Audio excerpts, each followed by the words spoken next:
Boa noite. Boa noite. Na guerra, Rússia expande ataques para oeste da Ucrânia. O governo de Kiev acusa as tropas de Putin de matar mais civis do que militares. No Ocidente, novas sanções contra Moscou. Joe Biden barra a compra de diamante e vodka da Rússia. Em Brasília, o governo Bolsonaro lança plano para aumentar a produção de fertilizantes. Ministra da Agricultura, Tereza Cristina, volta a afirmar que não há risco de desabastecimento para a safra atual. Na economia, a inflação volta a acelerar.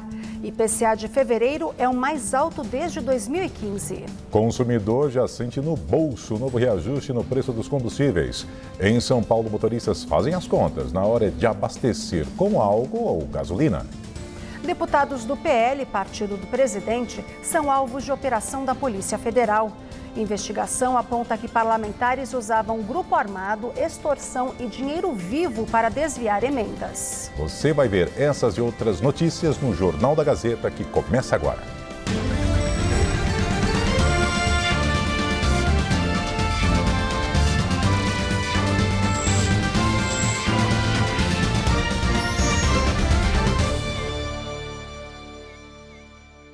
A matemática como aliada no combate à pedofilia. A USP testa um algoritmo para identificar assédio a crianças e adolescentes na internet. Sem invadir a privacidade dos filhos, o sistema pode alertar os pais quando for necessário acompanhar as conversas mais de perto. Como respeitar a privacidade e, ao mesmo tempo, proteger os filhos na internet? Com essa pergunta na cabeça, esses dois pesquisadores, professor e aluna, da USP, desenvolveram uma ferramenta tipo caça-pedófilo. O programa de computador usa códigos matemáticos que identificam conversas suspeitas e, assim, envia um alerta para os pais. Nós temos um software, uma sequência de passos, né, que nós, no ponto de vista científico, a gente chama de algoritmo. E nós elencamos diversas características que são muito comuns em conversas de assédio.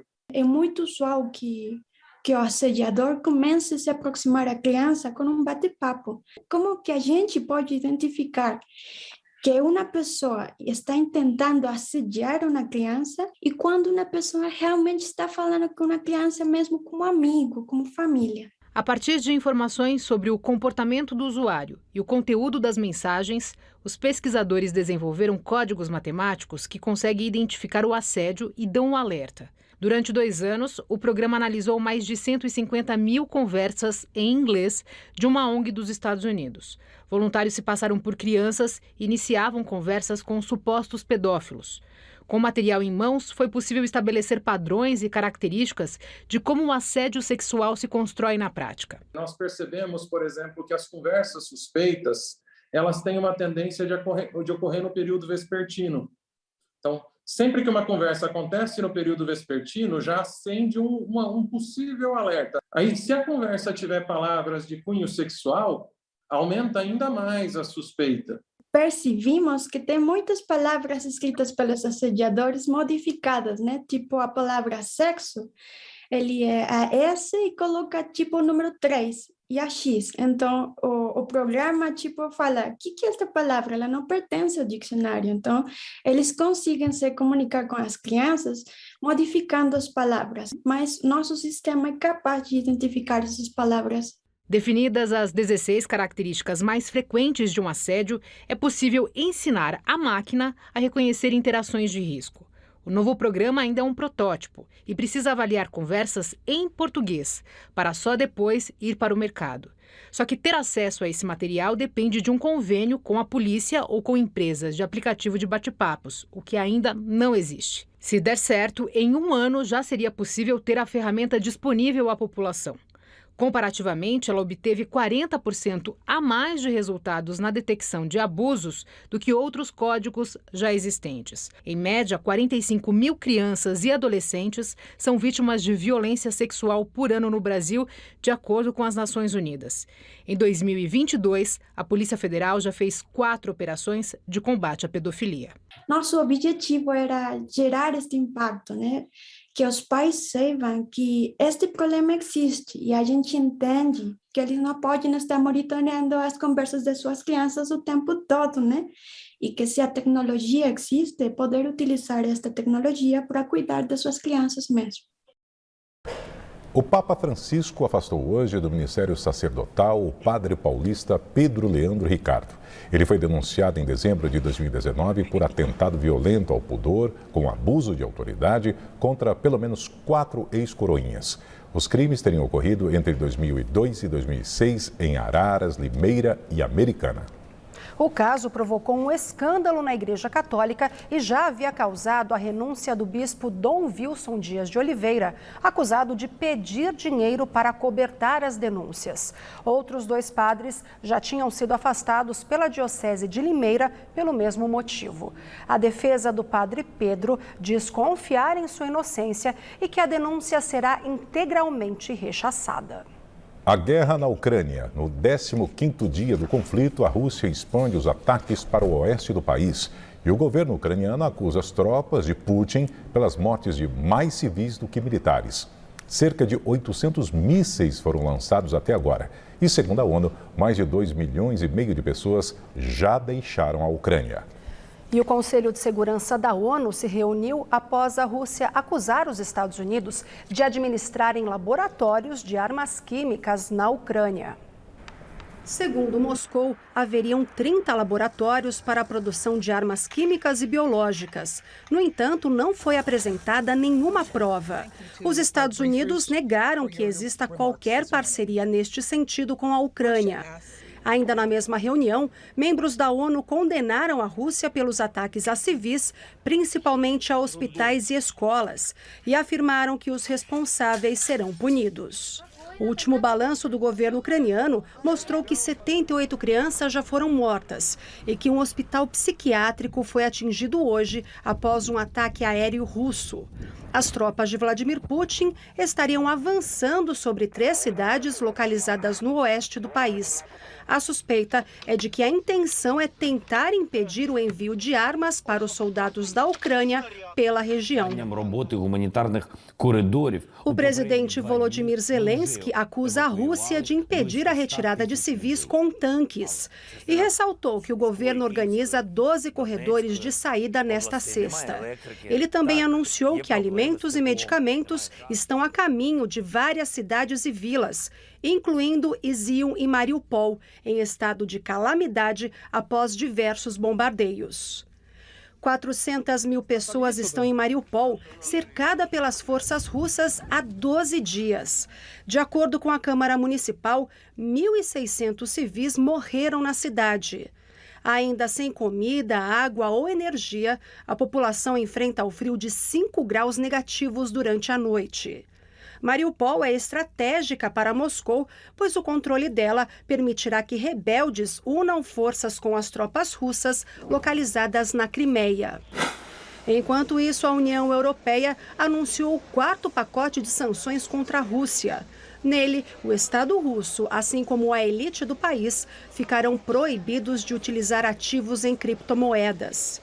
A importação de produtos de ferro e aço da Rússia será interrompida.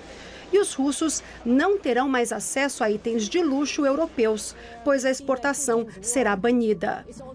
E nesta sexta, Vladimir Putin afirmou que combatentes de outros países do Oriente podem ser enviados para lutar no leste da Ucrânia. Muitos deles são da Síria e do Oriente Médio. O presidente dos Estados Unidos, Joe Biden, voltou a dizer que os americanos não travariam uma guerra com a Rússia na Ucrânia, mas que defenderiam o território dos países membros da Organização do Tratado do Atlântico Norte. Biden disse que, se tocarem nos países da OTAN, vão responder. Hoje, ele anunciou que o país irá retirar o status de nação mais favorecida da Rússia. Em pronunciamento na Casa Branca, Joe Biden disse que esse rebaixamento vai tornar mais difícil para a Rússia fazer comércio com os Estados Unidos. Segundo ele, isso foi feito em concordância com outros países do G7 e da OTAN.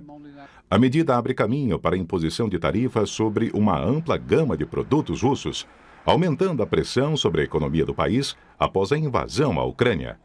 O presidente americano também anunciou que vai barrar a importação de diamantes e vodka de Moscou. O governo federal lançou hoje o Plano Nacional de Fertilizantes. A ideia é aumentar a produção até 2050 e reduzir a dependência do mercado externo.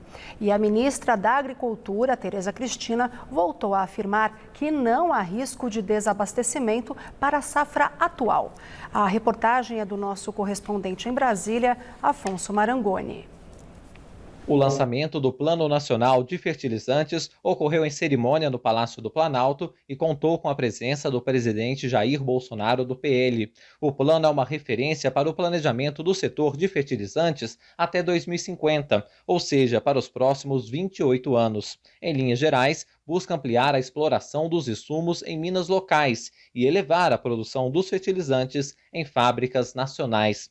A ideia é reduzir a dependência brasileira, já que hoje mais de 80% dos fertilizantes utilizados no país são importados. O governo informou que o plano tem o objetivo de alcançar cerca de 50% de autonomia com produção própria no Brasil. No lançamento, a ministra da Agricultura, Tereza Cristina, destacou a importância destes insumos para um agronegócio mais competitivo. Não estamos buscando autossuficiência, mas sim a capacidade de superar desafios e manter nossa maior riqueza, o agronegócio brasileiro, que é pujante, competitivo e faz a segurança alimentar do nosso país e do mundo. Depois, em conversa com a imprensa, o ministro da Economia, Paulo Guedes, reforçou que a atual safra já está garantida. Os temores em relação aos fertilizantes se intensificaram com a invasão na Ucrânia, já que a Rússia é grande exportadora de potássio para o Brasil. Tereza Cristina também disse que o governo faz uma diplomacia dos insumos, buscando manter o fluxo de entrega dos fornecedores internacionais. Ao discursar, Bolsonaro aproveitou para defender o projeto que libera a mineração em terras indígenas e que está em discussão na Câmara dos Deputados. Tenho certeza que esse plano já é uma realidade, bem como votado no Congresso. Brevemente será uma realidade também, e deixo bem claro, não é apenas embaixo de reservas indígenas, coincidentemente, ou não, que existem essas reservas minerais. Existe também fora da mesa, mas devemos abrir espaço para cada vez mais integrar os nossos irmãos indígenas à nossa sociedade. Bolsonaro também comemorou a aprovação no Congresso do projeto que faz mudanças no ICMS sobre combustíveis. O presidente critica o atual modelo do tributo estadual, dizendo que ele contribui em parte com a alta dos preços. Bolsonaro afirmou que as alterações feitas pelos parlamentares, na prática, vão atenuar o aumento anunciado ontem pela Petrobras. Logo mais estarei sancionando esse projeto e o reajuste anunciado pela Petrobras no dia de ontem, a vigorar a partir de hoje, em vez de 90 centavos, passa para 30 centavos na bomba. Eu lamento apenas a Petrobras não ter esperado um dia a mais para anunciar esse reajuste. Mas, parabéns à Câmara, ao Senado e também aos nossos ministros que trabalharam nesse projeto. Deputados federais do PL, partido do presidente Jair Bolsonaro, foram alvo de operação da Polícia Federal. Uma investigação apura suposto esquema de desvios de emendas parlamentares. Josimar Maranhãozinho e Pastor Gil, ambos do PL do Maranhão, e Bosco Costa, do Sergipe, estão entre os alvos da Polícia Federal. A operação contra os deputados do PL, atual partido do presidente Jair Bolsonaro, foi autorizada pelo ministro do Supremo Tribunal Federal, Ricardo Lewandowski, relator do caso. Investigadores solicitaram mandados nos gabinetes dos parlamentares na Câmara, mas o ministro do STF negou. Agentes estiveram em outros endereços dos deputados. De acordo com o jornal O Estado de São Paulo, existem ao menos 2 inquéritos sob sigilo no STF para apurar um esquema apelidado de Feirão das Emendas, no qual estariam envolvidos. Suspeitas apontam que comissões eram cobradas de empresas interessadas em obras e serviços a fim de indicar recursos do orçamento às prefeituras. A Polícia Federal disse que os deputados do PL usavam grupo armado, extorsão e dinheiro vivo para desviar emendas. A operação da Polícia Federal é um desdobramento de outra, chamada Ágio Final, deflagrada em dezembro de 2020. Na ocasião, o prefeito do Maranhão denunciou às autoridades a existência de um agiota no estado que cobrava propina. A PF, então, por meio da denúncia, chegou aos nomes dos parlamentares que estão sob investigação. No mesmo mês, o deputado Josimar Maranhãozinho foi apontado como integrante de outro esquema de desvio de verbas destinadas à saúde no estado. O prejuízo em recursos é estimado em 15 milhões de reais. Na época, Maranhãozinho foi flagrado com uma grande quantidade de maços de dinheiro em seu escritório, localizado na capital São Luís. O caso foi encaminhado à Procuradoria-Geral da República e ainda está sem definição. Ao autorizar a ação de hoje, o ministro Ricardo Lewandowski determinou o bloqueio de mais de 6 milhões de reais em bens do deputado federal Josimar Maranhãozinho. O político disse nas redes sociais que a ausência de provas em sua residência demonstra que há apenas uma tentativa de prejudicá-lo na disputa eleitoral e reforçou seriedade e competência como agente público. De nota publicada em rede social, o deputado Pastor Gil negou qualquer envolvimento em ações ilegais e afirmou exercer a função pública com probidade e princípios cristãos. Já a assessoria de imprensa do deputado Bosco Costa disse que o parlamentar está ciente, mas não irá se manifestar no momento. O governador afastado do Tocantins, Mauro Carlesse, do PSL, apresentou o pedido de renúncia do cargo. O documento foi protocolado horas antes da votação, que levaria à abertura de um tribunal misto para julgar o governador por crimes de responsabilidade. Mauro Carlesse era alvo de um processo de impeachment na Assembleia. As acusações são baseadas na decisão do Superior Tribunal de Justiça, que o afastou do cargo em outubro do ano passado. Investigações apontam participação do governador afastado em um esquema de recebimento de propinas e também de interferência política na Polícia Civil. Ele nega as acusações. E a Justiça Federal de São Paulo absolveu o deputado federal Aécio Neves, do PSDB, da acusação de ter recebido 2 milhões de reais em propina do empresário Joesley Batista, do grupo JF. Segundo a denúncia do Ministério Público Federal, entre fevereiro e maio de 2017, quando o deputado Aécio Neves, do PSDB, era senador, ele e a irmã Andréia Neves solicitaram 2 milhões de reais a Joesley Batista.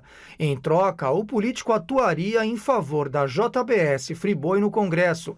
De acordo com o MPF, o montante foi pago em 4 parcelas de 500 mil reais. Na época, o tucano chegou a ser gravado por Joesley acertando o pagamento.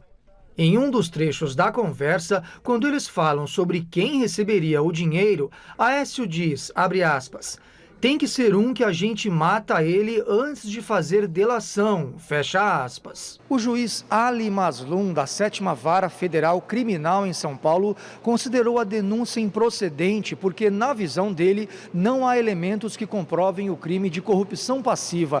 Para o magistrado, não há provas de que Aécio tenha prometido usar o cargo para beneficiar o grupo frigorífico em troca de dinheiro. O procurador da República em São Paulo, Rodrigo de Grandes, disse que vai recorrer da decisão. Em nota, a defesa de Aécio Neves afirmou que depois de 5 anos de explorações e injustiças, foi demonstrada o que chamou de fraude montada por membros da PGR e por delatores. Além de Aécio e da irmã Andréia Neves, também foram absolvidos o primo da dupla Frederico Pacheco e o ex-assessor Menderson Lima. O presidente criticou o julgamento no Supremo que trata da chamada revisão de vida toda do INSS. Ao ser questionado por um apoiador, Bolsonaro afirmou que querem quebrar o país e que não haveria dinheiro para pagar os benefícios. Se aprovada, todas as contribuições previdenciárias anteriores a julho de 1994 podem ser consideradas no cálculo das aposentadorias. O caso estava sendo julgado no plenário virtual do STF e já havia maioria a favor da tese. Entretanto, o ministro Nunes Marques pediu destaque. Agora, o julgamento terá que recomeçar do zero e o voto do ministro Marco Aurélio Mello, favorável à revisão, não terá mais validade, já que ele se aposentou da corte. O IPESP, em parceria com a XP Investimentos, divulgou nova rodada de pesquisa da disputa pela presidência da República. Pelo levantamento, o ex-presidente Lula do PT continua na liderança, mas a distância entre ele e o atual presidente Jair Bolsonaro do PL diminuiu e agora é de 15 pontos. Vamos aos números. Lula do PT, na pesquisa anterior a 2 semanas, tinha 43% e manteve o índice agora. O presidente Bolsonaro do PL subiu 2 pontos. Ele tinha 26% e agora marcou 28%. Ciro Gomes, do PDT, também subiu 1 ponto. Ele tinha 7% e agora tem 8%. O ex-ministro Sérgio Moro, do Podemos, manteve os 8%. O governador João Dória, do PSDB, também manteve o índice de 3%. Simone Tebet, do MDB, a mesma coisa e ficou estável, com 1%. O governador do Rio Grande do Sul, Eduardo Leite, atual PSDB e que deve ir para o PSD, também manteve 1%. O deputado André Janones, do Avante, também não teve variação e manteve 1%. Felipe Dávila, do Novo, tinha 1% e agora não pontuou. Alessandro Vieira, do Cidadania, não pontuou nos 2 levantamentos. Nenhum, branco, nulo, eram 7% e o índice manteve agora. Não sabe ou não respondeu, também se manteve em 2%. No eventual segundo turno, o ex-presidente Lula ganharia de todos os concorrentes. Entre ele e Bolsonaro, o petista tem 53% e o atual presidente, 33%. Com Moro, Lula marca 51% e o ex-juiz, 30%. Com Eduardo Leite, Lula fica com 55% e o governador do Rio Grande do Sul, 17%.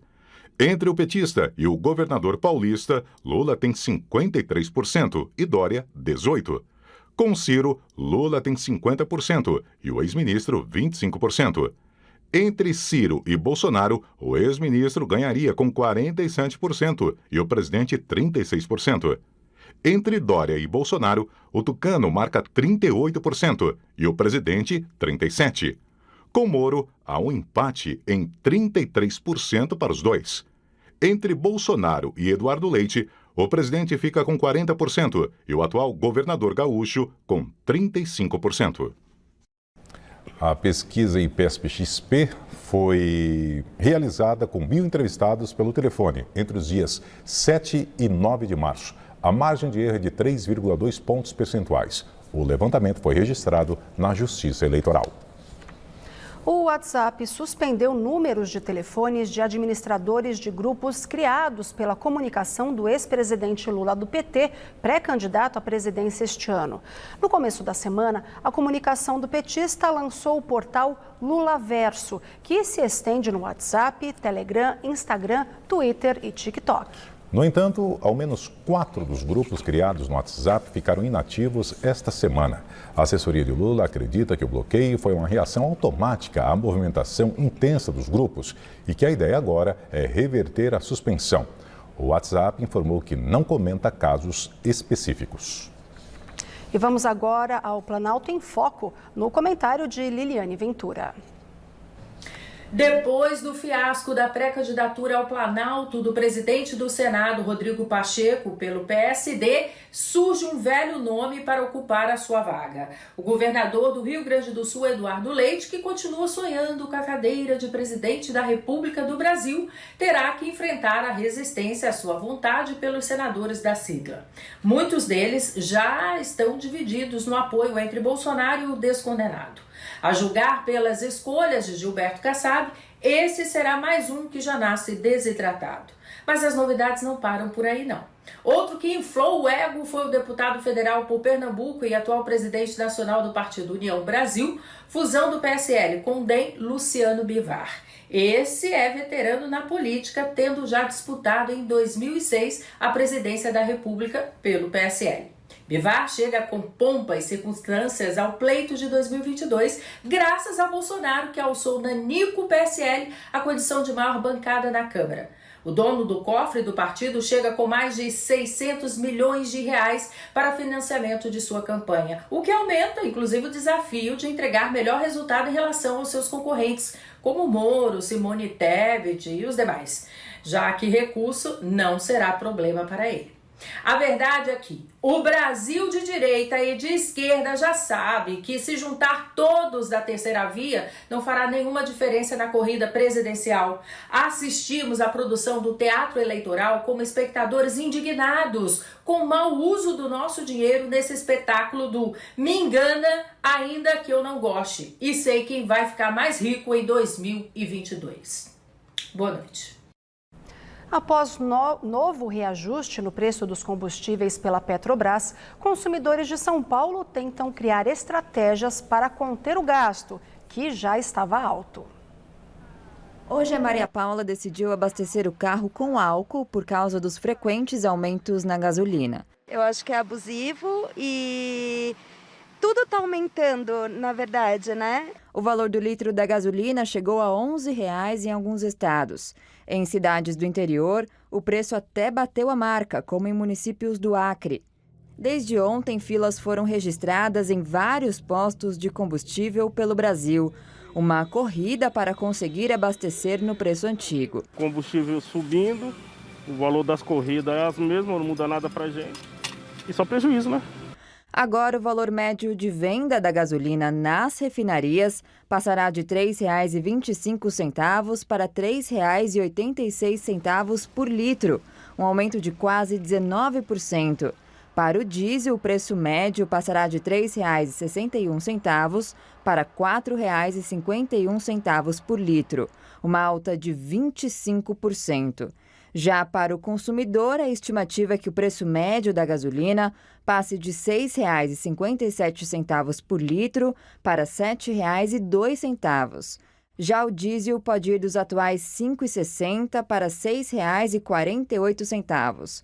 O cálculo é da Federação Nacional do Comércio de Combustíveis e Fertilizantes e leva em conta o levantamento de valores da Agência Nacional do Petróleo, Gás Natural e Biocombustíveis. O valor dos combustíveis pode ser ainda maior nas bombas dos postos, porque o preço também depende de impostos e das margens de lucros de distribuidores e revendedores, o que pode fazer com que o consumidor final pague ainda mais caro.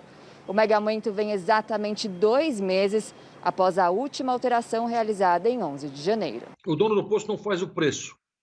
Quem faz o preço é a distribuidora e quem manda na distribuidora. Nós agregamos uma margem. A margem que a gente fala é a margem de lucro bruta. Aí eu tenho que pagar meus empregados, tenho que pagar meu aluguel, tenho que pagar meus impostos. A Petrobras justifica a alta por uma consequência do aumento na cotação do barril de petróleo no mercado internacional. Com isso, a quantia cobrada pelo barril supera o patamar de $115. O aumento também vale para o gás de cozinha, que passará de R$ 3,86 para R$ 4,48 por quilo, um reajuste de 16%. Esse advogado especialista em direito tributário e empresarial explica que o preço do combustível vai impactar diretamente no valor de outros produtos, além da inflação do país. Movimentos navios, movimentos aviões, movimentos transportes rodoviários e ferroviários, né? Não são todas as ferrovias que são movidas à eletricidade. E a eletricidade, em muitos locais, é movida ao combustível fóssil. Eu vejo que a Petrobras e o governo federal não estão pensando corretamente em termos estratégicos. Aumentar o combustível dessa forma é um suicídio. Ontem, a Câmara dos Deputados aprovou um projeto de lei para que a cobrança de alíquotas estaduais, o ICMS, sobre a gasolina, diesel e querosene seja aplicada sobre o valor do litro do combustível e não no valor final. O texto também estabelece isenção de outros tributos para este ano e segue para a sanção presidencial. A Justiça Federal deu 3 dias para que a Petrobras e a Advocacia Geral da União expliquem o aumento no valor dos combustíveis nas refinarias. O prazo foi dado em decorrência de uma ação liminar que pede a suspensão do reajuste, apresentado pela Frente Parlamentar Mista do Caminhoneiro Autônomo e Seletista, composta por deputados e senadores. No mercado financeiro, o dólar comercial fechou a semana com valorização de 0,76%, cotada a R$ 5,05 na venda. O Ibovespa da Bolsa de Valores B3 encerrou o pregão em queda de 1,79% aos 111.628 pontos. E a inflação voltou a acelerar. É a maior para fevereiro desde 2015. O IPCA no mês passado foi de 1,01%. Com o resultado, o indicador acumula alta de 10,54% em 12 meses. Todos os grupos de produtos e serviços pesquisados tiveram alta em fevereiro. Mas o principal impacto veio do grupo Educação, que subiu 5,61% no mês devido aos reajustes de cursos e escolas, praticados no início do ano letivo. Já no grupo Alimentação e Bebidas, o avanço foi de 1,28%, com um grande impacto no preço da cenoura, que subiu 55,41% no mês. E agora vamos ao comentário de economia com Denise Campos de Toledo. O IPCA de fevereiro, acima de 1%, superou mais uma vez as expectativas. Já se prevê essa pressão maior da educação, mas a difusão dos aumentos permaneceu perto dos 75%, com persistência das pressões de alimentação, serviços e produtos industriais, com um reforço não esperado dos artigos de residência, saúde e cuidados pessoais. O que se vê é uma composição ainda bem desfavorável, que a partir deste mês vai incorporar as pressões decorrentes da guerra na Ucrânia, nos alimentos, em bens industriais, especialmente combustíveis. Pode ser que as mudanças na incidência do ICMS tragam algum alívio, mas da forma como os preços estão subindo no varejo, esse impacto pode não ser muito significativo. O preço da gasolina, por exemplo, como vimos, já está subindo além do que seria o repasse do reajuste na refinaria. Essas dúvidas dificultam até as projeções, que de qualquer modo estão sendo revistas para cima, com a expectativa que o IPCA possa fechar este ano ao redor de 7%. Também estão sendo revistas as projeções para os juros definidos pelo Copom, o Comitê do Banco Central, que na próxima semana já vai promover um novo ajuste na taxa básica. As apostas para esse ajuste já chegaram a 1,25 ponto percentual e alguns analistas de mercado preveem que a Selic feche o ano em mais de 13%. Laerte. E a Denise volta já já. Na entrevista do dia, ela conversa com Marina Silva, da Rede Sustentabilidade, ex-candidata à presidência, ex-ministra do Meio Ambiente e ex-senadora. Em pauta, a posição do partido nas eleições 2022 e as mudanças na política ambiental no Brasil. E veja a seguir a posse do novo presidente, Gabriel Boric, no Chile. Tem também a previsão do tempo para o Brasil e o estado de São Paulo. A gente volta já já.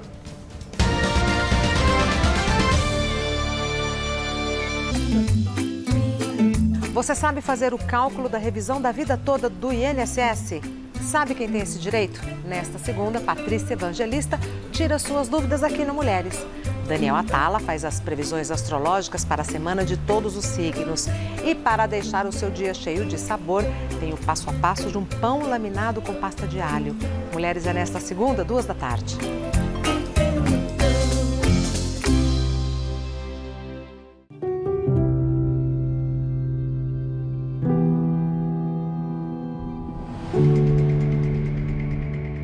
Meu nome é Avenida Paulista.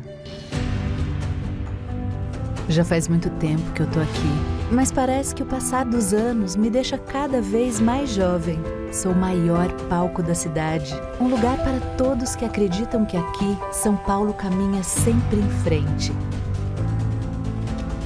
No número 900, me chamam de Casper, um lugar feito por contadoras e contadores de histórias. Gente que se conecta com o Brasil e o mundo. Todos os anos, muitos chegam e muitos vão embora. E a Casper fica para sempre, dentro de cada um. Meu nome é Avenida Paulista e o meu coração é casperiano. Um lugar que faz história para você escrever a sua.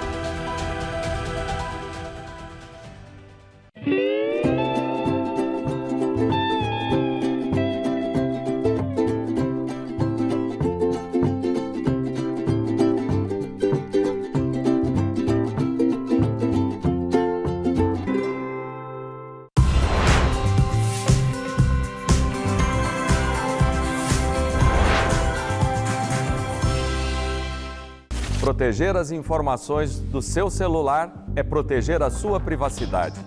Desconfie de mensagens estranhas, principalmente quando pedem alguma senha ou código de acesso. Se for um contato conhecido, ligue para a pessoa. E não se esqueça de fazer backup dos seus dados. Se puder, tenha inclusive mais de uma cópia. Prevenção e segurança. Uma campanha da TV Gazeta. O maior direito que a gente tem em vida é a liberdade. O nosso corpo e os nossos filhos não são propriedades do governo. De forma bruta e cruel, estão querendo tirar da gente esse direito. Para nós do PTB, liberdade é algo sagrado. Se você pensa como a gente, eu sou o deputado Kennedy, presidente estadual do PTB, e convido você a se filiar no nosso partido, no PTB. PTB 14, a Casa do Conservador. Você tem dúvidas sobre seguros? Nós temos as respostas. Todo domingo, Boris Baer conversa com os maiores nomes do ramo e esclarece as principais questões deste universo. Não fique com dúvidas, fique ligado. Programa Seguro, todo domingo, 8h30 da noite.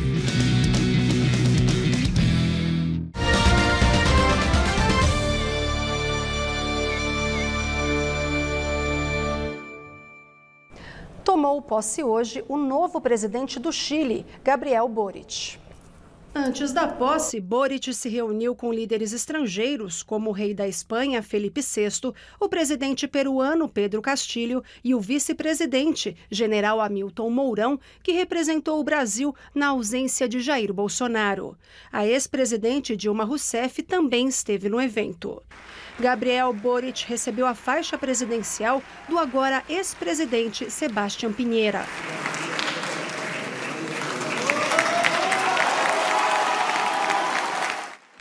Ex-ativista estudantil, Boric, de 36 anos, é um dos presidentes mais jovens do mundo. De esquerda, ele prometeu instalar um estado de bem-estar social. Um de seus principais desafios será reverter a atual crise econômica do Chile.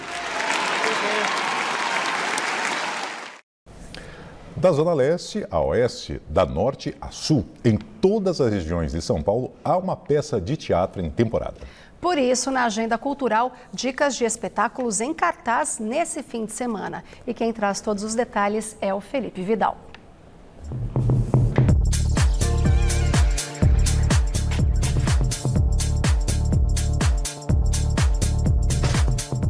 Chegou a hora de programar o fim de semana. Vem aí uma lista com atrações que estão nos palcos aqui da capital. Na agenda cultural do JG de hoje, a gente celebra as artes cênicas, com espetáculos das mais variadas temáticas e gêneros, todos com a cumplicidade que só essa arte pode proporcionar. Se liga! Respeitável público! Jovens, crianças, adultos e... A segunda edição da mostra Teatro em Trânsito leva o jogo teatral para 8 endereços da cidade. Ao todo, 16 apresentações. Um intercâmbio artístico de 8 coletivos parceiros da Companhia Teatro da Investigação. Nesse fim de semana, a Brava Companhia apresenta o Show do Pimpão. Você pode até morrer, que ninguém vai sentir a menor falta! Na sinopse, 3 artistas miseráveis se apresentam para tentar garantir a refeição do dia. Fazer graça foi a única alternativa que restou na tentativa de sobreviver. Todas as informações em teatrobaile.com. Era uma vez um reino. Eu só leio romances policiais. Agora me diga, o que é justiça? Pergunta difícil, né? Ao brincar de tribunal, um grupo de juristas octogenários, aposentados, encenam antigas ocupações e acabam por questionar conceitos. Mas atenção, cuidado com as palavras. Não fique tagarelando por aí, senão poderá ser condenado a muitos anos de cadeia. A Pane faz temporada popular até 26 de março. O ingresso é 1 quilo de alimento. Até domingo, a peça está em cartaz no Teatro João Caetano. A temporada segue no Teatro Arthur Azevedo. Mais detalhes em Pane Teatro. Matou gigas. Foi por impulso, tomado por violenta emoção. E aí? Quando tudo isso passar, eu me mudo. As indagações não param por aí. Veja essa situação. Pandemia, isolamento na mesma casa, um casal em crise a um passo da separação. Ponto final ou a oportunidade para mais um capítulo? Casal em véspera de divórcio se reconcilia na pandemia. Em Coração de Campanha, no Teatro do Centro Cultural Banco do Brasil, Clarice Nisquier traz para o palco o amor e os mais variados sentimentos que transbordam quando há espaço para o diálogo. A temporada encerra no dia 14. Acesse coraçãodecampanha.com. Cooperação e carinho. É muito. Pouco. Sexo selvagem todo dia não rola. Televisão de mãos dadas não rola. Bem, as dicas do Felipe Vidal a gente já tem, Tá né? garantida. Então agora vamos saber do tempo no fim de semana. Isso, porque está na hora da previsão do a previsão do tempo aqui no JG. E a Fernanda Azevedo já está aqui ao nosso lado. Boa noite, Fernanda. Bom, Fernanda, hoje o tempo está meio maluco, né? Hoje já choveu, fez sol, agora o tempo fechou de novo. É efeito da frente fria que você tem anunciado aqui ao longo da semana, Fernanda? Boa noite para vocês também, para todo mundo em casa. É sim, efeito da aproximação dessa frente fria por enquanto, Laerte. Hoje amanheceu chovendo por causa das áreas de instabilidade que já começaram a se formar por aqui. À tarde o tempo abriu, esquentou bastante. Nas imagens de satélite divulgadas pelo Instituto Nacional de Meteorologia, a gente já vê uma grande quantidade de nuvens em deslocamento pelo sul do país, já entrando pelo sul do estado de São Paulo. A previsão é de temporais à medida que a frente fria avança pela nossa costa. E justamente é o litoral do estado de São Paulo onde estarão concentrados os maiores volumes amanhã. Segundo o alerta da Defesa Civil, até domingo, nessa faixa aqui, são esperados 150 milímetros de chuva. São as áreas em azul do mapa. E pelo interior, duas situações diferentes. Chuvas mais constantes no centro e no oeste do estado e isoladas na faixa norte. Na capital, a propagação da frente fria derruba as máximas para 26 graus nos próximos 3 dias. O sábado ainda deve começar com sol entre nuvens e aí são esperadas pancadas que devem se intensificar, principalmente no período da tarde. No domingo e na segunda-feira o tempo segue nublado e chuvoso, apesar dos períodos de melhoria que devem ocorrer no decorrer do dia. O solo vai ficar bem molhado, então atenção às áreas de risco. Com certeza, né, Fernanda? A população tem que ficar sempre alerta, né? E, bem, tem previsão para chuvas em outras regiões também? Tem sim, Lu. A chuva se espalha por quase todo o Brasil neste sábado. O norte e partes do nordeste seguem aí sob a influência da Zecite, né, que empurra umidade do oceano para o continente. E a frente fria lá no litoral do sul e do sudeste acaba atraindo e canalizando a umidade do norte do país, formando então esse corredor mais escuro, também conhecido como os rios voadores.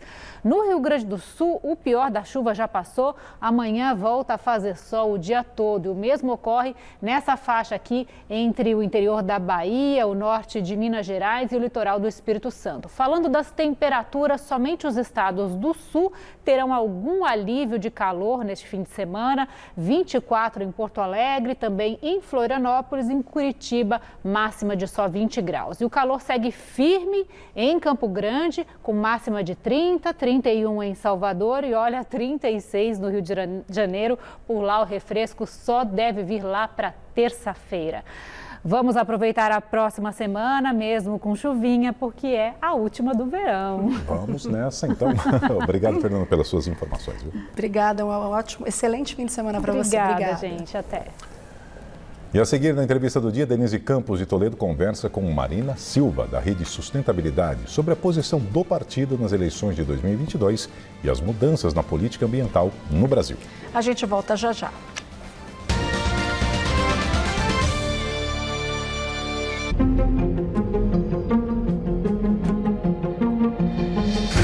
Domingo. A vontade dele era sair.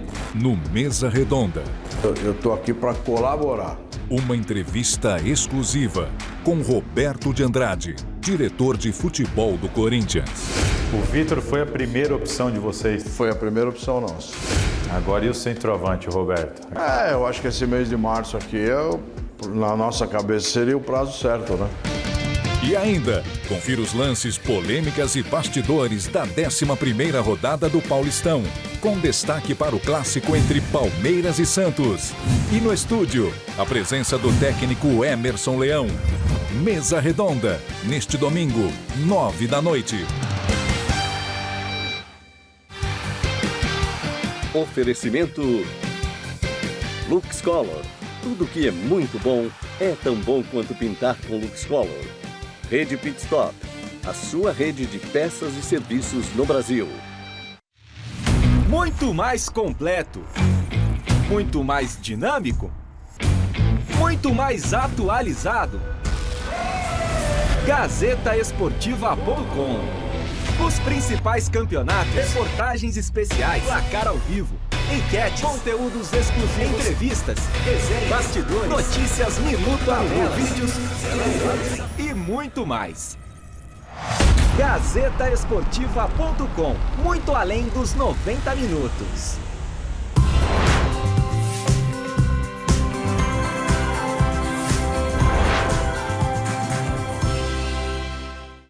Não deixe o seu bolso entrar numa fria com os gastos de energia da sua geladeira. Evite abrir e fechar a porta do aparelho a todo instante. Verifique sempre o estado das borrachas de vedação e não guarde alimentos enquanto ainda estão quentes. Com essas dicas, você economiza e no fim do mês, seu bolso agradece. Energia.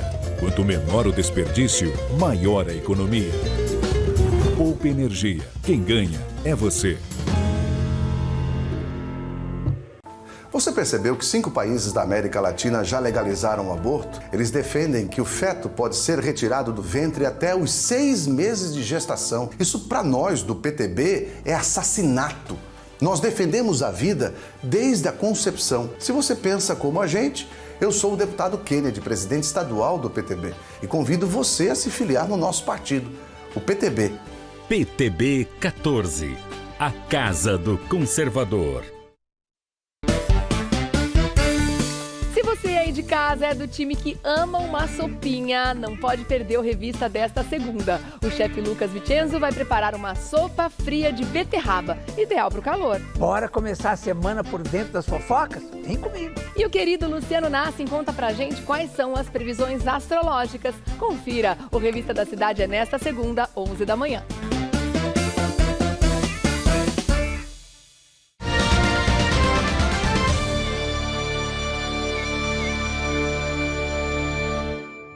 Chegou a hora da entrevista do dia com Denise Campos de Toledo.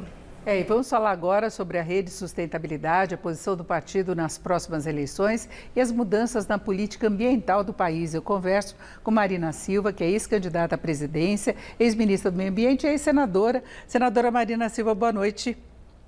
Boa noite, Denise. A senhora já deixou claro que não vai concorrer desta vez à presidência, pretende colaborar de uma outra forma para as discussões em torno das eleições, mas eu queria saber a posição da rede, não é? Porque tem conversas aí com Ciro Gomes, tem conversas também com o PSOL, que deve apoiar o ex-presidente Lula. Tem possibilidade aí de uma frente desses partidos?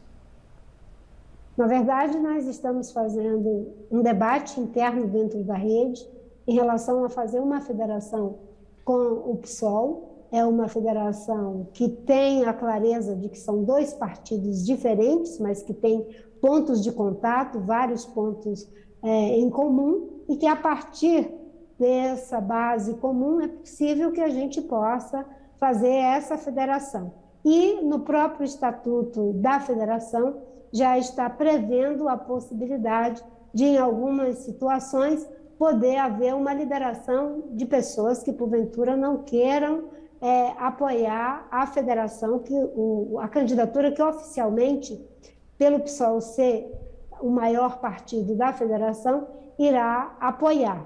Mas na rede o debate ainda está acontecendo. Provavelmente o que vai acontecer é que vai haver uma liberação. Historicamente a rede trabalha com consenso progressivo e quando não é possível esse consenso, há uma liberação para que determinados segmentos possam manifestar suas posições. Isso já aconteceu durante o processo de impeachment da presidente Dilma, em que a maioria do partido era pelo impeachment, mas o deputado Molon, o senador Randolph e Aliel eram contra e foram liberados para ter um posicionamento diferente. Nesse momento, inclusive, o próprio senador Randolph já manifestou o seu posicionamento favorável à candidatura do presidente Lula, com base nesse princípio que a rede tem de fazer essa liberação. Mas a rede ainda está fazendo o debate e eu estou participando do debate e aguardando a finalização. Nós estamos discutindo 18 pontos programáticos para poder fazer o diálogo em cima de propostas, em cima de uma visão que é muito mais do que mudar o governo, é mudar a realidade perversa que nós estamos vivendo e a questão da federação. Agora, a federação envolve aí o compromisso por um longo período, são 4 anos, as próximas eleições também, e tem essas divergências iniciais. A senhora apoiaria, por exemplo, a candidatura do ex-presidente Lula? Eu pergunto isso porque a senhora já pertenceu ao PT e teve toda aquela situação colocada durante a campanha de Dilma Rousseff, que foi extremamente agressiva contra a sua candidatura, não é? Como eu falei, nós estamos fazendo esse debate, provavelmente o que vai acontecer é que a rede vai liberar os seus filiados, a sua militância. E dentro da própria federação já está estabelecido que, nessa questão nacional, os partidos poderão ter posicionamento diferente, ainda que oficialmente a federação irá apoiar a candidatura do presidente Lula, porque o PSOL é o partido que tem maior peso, mas a rede vai liberar os seus militantes. E como não é uma fusão, é uma federação, cada partido poderá ter aí os seus caminhos diferentes, inclusive mantendo as singularidades de seus programas, indo apenas para aquilo que nos é comum em termos de combate às desigualdades, combate a essa destruição na agenda ambiental que está acontecendo, de como enfrentar a questão do processo econômico que está completamente degradado, com quase 14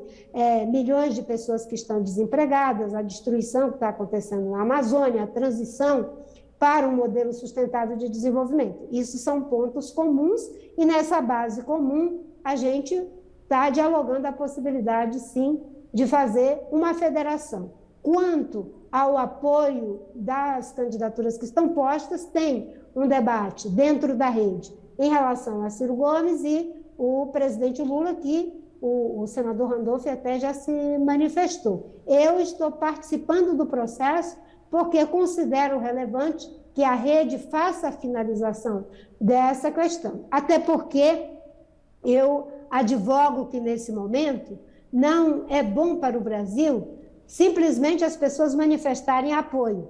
É melhor que a gente aguarde que os candidatos digam o que eles estão apoiando, com o que eles estão se comprometendo, porque historicamente foi assim, apoios a candidaturas que recebem quase que como um cheque em branco, né, um avalista para esse cheque em branco, e acontece o que aconteceu na história do nosso país. Então, nesse momento, é bom que os candidatos digam com o que eles estão se comprometendo, o que eles estão apoiando. Estão apoiando continuar com grandes projetos na Amazônia, como é o caso de Belo Monte, com toda a destruição que foi causada de um projeto que não tem viabilidade econômica, social e ambiental?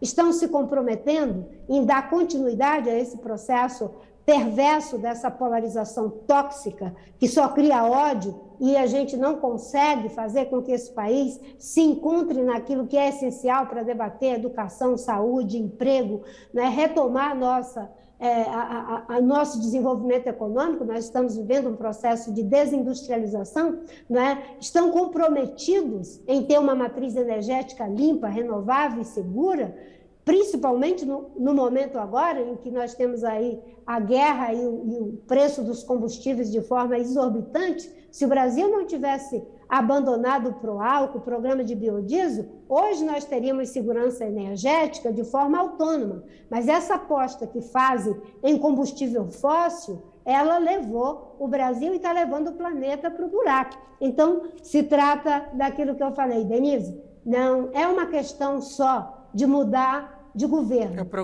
Qual é o acordo que nos leva a mudar a realidade. E nós podemos ter mudanças da legislação ambiental danosas, ainda mais para a Amazônia. A questão, por exemplo, do projeto de lei que tramita em regime de urgência, que permitirá a mineração em terra indígena. Já teve o decreto que determina estímulo à mineração, chamada mineração artesanal. A gente tem visto aí sucessivos alertas em relação a recordes de desmatamento. Isso já aconteceu agora em fevereiro pelo INPE. Não é? Então, prossegue o desmonte do que seria uma legislação, por exemplo, de quando a senhora estava à frente do Ministério do Meio Ambiente, e a gente vê os representantes do atual governo sempre criticando problemas que ocorreram desde a época em que a senhora estava no Ministério.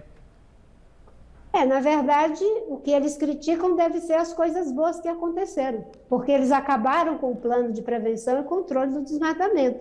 Durante o meu governo, no Ministério do Meio Ambiente, nós pegamos o desmatamento numa curva de alta e empurramos para baixo. Saiu de 27 mil quilômetros quadrados para chegarmos a 4.600 quilômetros quadrados, o que ainda é muito alto, mas é uma queda significativa, uma queda de 83% durante quase uma década. Durante a minha gestão, nós fomos responsáveis por 80% das áreas protegidas criadas no mundo. Nesses primeiros anos do governo Bolsonaro, eles já são responsáveis por 1/3 das áreas destruídas das florestas virgens do mundo. 1/3 das florestas virgens destruídas no mundo é responsabilidade do governo Bolsonaro. E o desmonte do ICMBio, o desmonte do IBAMA, do INPE, toda a desestruturação que está acontecendo, ao ponto de garimpeiros criminosos que estão invadindo a Amazônia mandarem uma carta para o presidente da República avisando que eles querem fazer uma mobilização e buscando o aval, o acolhimento do presidente da República, contrários aos órgãos de Estado, como o IBAMA, o ICMBio e a Polícia Federal. É um absurdo, nós chegamos ao máximo daquilo que não pode ser, que não é, que é esse governo que, além de estimular a contravenção, ele pratica, no meu entendimento, aquilo que o delegado Ponte chama de corrupção normativa, aonde você, em lugar de combater o crime e os criminosos para deixá-los em conformidade com a lei, eles mudam a lei para deixá-la em conformidade com o crime. Essa história de garimpo artesanal é mudar a lei para deixar em conformidade com o crime. Não é garimpo artesanal, é destruição, é mercúrio nas águas. De cada 10 crianças Yanomami, Denise, 4 estão contaminadas e altamente comprometidas do ponto de vista neurológico. Isso é um crime de lesa humanidade. Não é? O governo quer acabar com o licenciamento, com a demarcação das terras indígenas, quer regularizar áreas que foram roubadas, não é, griladas, e dar um título definitivo para quem roubou as áreas. Isso é corrupção normativa. Agora, se antes a gente tinha, digamos, petrolão, mensalão, agora nós temos um verdadeiro florestão, que é a corrupção em prejuízo do Brasil e do futuro da humanidade. Senadora, nós temos apenas 30 segundos. Eu queria saber o que a senhora acha da fala do presidente Bolsonaro desta semana, falando a evangélicos que eles é que vão direcionar o que vai acontecer com o país. A senhora como evangélica. Eu acho que o presidente ele faz essa manipulação da fé com a política, da política com a fé. Ele desconhece, inclusive, a nossa Constituição, e ele desconhece em muitos aspectos, ou não quer conhecer, ele é um negacionista da realidade, de que nós somos um Estado laico, e de que no Estado laico não existe essa história, né, de um grupo religioso, seja católico, evangélico, espírita, de matriz africana, que vai fazer a imposição da sua fé para os brasileiros. Senadora, eu sinto muito, fechamos já. Eu agradeço muito a sua participação. Marina Silva, muito obrigada. Uma boa noite. Eu que agradeço, Denise. Com vocês. O Jornal da Gazeta volta na segunda-feira, às 7 da noite. Então, um ótimo fim de semana para você e até lá. Boa noite.